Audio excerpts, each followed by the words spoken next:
সুন্দর সবুজ দৃশ্য, আনারসের বাগান, প্রকৃতির সাথে মিলে মিশে সত্যি কি বলবো, একটা আলাদাই অনুভূতি। নমস্কার, আমি শিবানী। আজ কোনো নেই অতিথি, নেই কোনো প্রশ্ন উত্তর। আজ শুধু আমি আমার মনের কথা আপনাদের সাথে শেয়ার করব। এক কাপ চা আর কিছু না বলা গল্প। চলুন শুরু করি আজকের চায়ের আড্ডা। কি আপনারা সবাই সাথে আছেন তো? তাহলে চলুন শুরু করা যাক।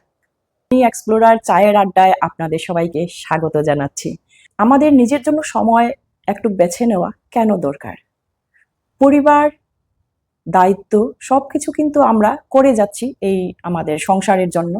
বাইরের কাজ বলুন, ঘরের কাজ বলুন, সবকিছুই আমরা চালিয়ে যাচ্ছি, আমাদের মতো সময় বের করে নিচ্ছি। কিন্তু যখন বয়স 40 পেরিয়ে যায় না, নিজেদের জন্য কিন্তু সময় রাখাটা স্বার্থপরতা নয়, এটা কিন্তু নিজের প্রতি নিজের দায়িত্ব। সেটা আমাদের প্রত্যেকের দায়িত্ব, আমাদের নিজের শরীরকে সুস্থ রাখা, সুন্দর রাখা। সেটা আমরা নিজের শরীরের এক্সারসাইজ বলুন, জিমে যাওয়া বলুন, বা যোগ ব্যায়ামের মাধ্যমেই বলুন না কেন, বা গার্ডেনিং, এক কাপ চা, নিরিবিলি কোনো জায়গায় বসে একটু গল্প করা, একটু আড্ডা দেওয়া, সবার সাথে মিলে একটু কোথাও বেরোনো, মানে সব আমার কাছে কিন্তু এই ছোট ছোট ভ্রমণগুলাই নিজের মধ্যে খুঁজে পাওয়া। সুন্দর সবুজ দৃশ্য, আনারসের বাগান, প্রকৃতির সাথে মিলে মিশে সত্যি কি বলবো, একটা আলাদাই অনুভূতি, আলাদা তৃপ্তি।